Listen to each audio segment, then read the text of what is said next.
Today I have a very special announcement for this channel. Not only that, but I've gotten some questions on a high-speed burst setting that I want to clarify. Let's start today's show.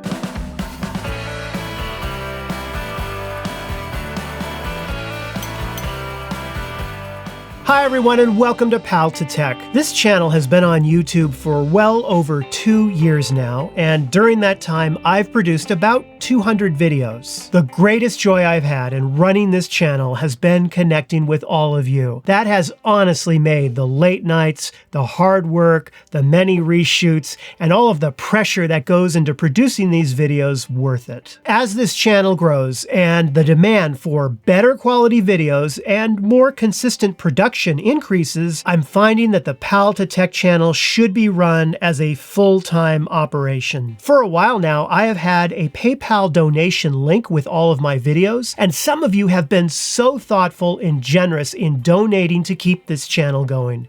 Thank you. But the problem with PayPal is that I can't really give anything back, which is what I feel I should be doing to those of you who want to support this channel in that way. And what I came up with and what I'm finally announcing today is a brand new membership called PAL2TECH Backstage. PAL2TECH Backstage was set up for those of you who told me that they wanted an easy way to support this channel on a regular basis. Members will have a front row center seat on everything that goes on with this channel, as well as input into future videos. It will be the place that I connect with you, share behind the scenes photos, post my personal day-to-day thoughts on the creative process, share my video outtakes, frustration, rants, and bring you right here backstage in how I produce these videos each week. To be clear, it will not be a place to learn more about photography, filmmaking, or Fujifilm cameras. That's what this channel is for. It's for those of you who really support this channel and have the means and want to be able to keep it running. You can now do so and feel on a regular basis like you're part of the process here. So feel free to go check it out. I will have a link to what I'm talking about in the description of this video. And as always, thanks to all of you who support this channel. You inspire me every single day.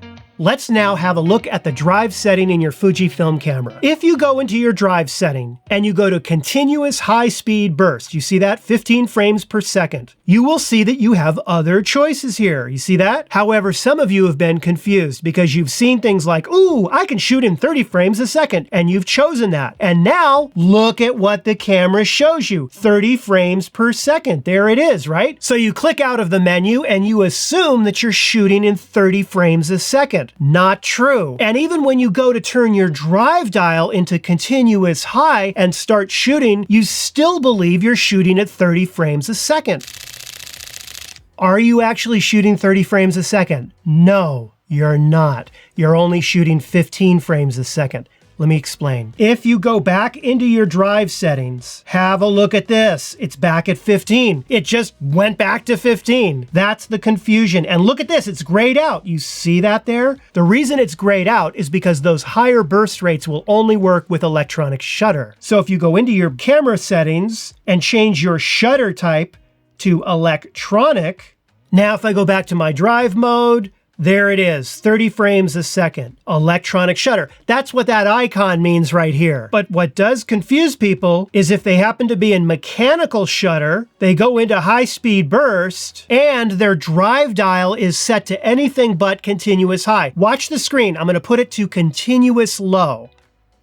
You see that? They just appeared. Even in continuous low, or if I switch it to just regular shutter like that, you will see that they're enabled and they're selectable, which is confusing because they are electronic shutter only, and I happen to be in mechanical shutter. So it's a very confusing menu system with that. So from this point forward, just know the following. If you are in mechanical shutter mode and you come over here and you select anything with a little ES icon next to it, right? When you go to shoot, you're only going to get the maximum burst rate for your mechanical shutter, which in this example on the X-T4 is 15 frames per second. As soon as you put it into a different value and you go and you turn your drive dial to continuous high, watch this.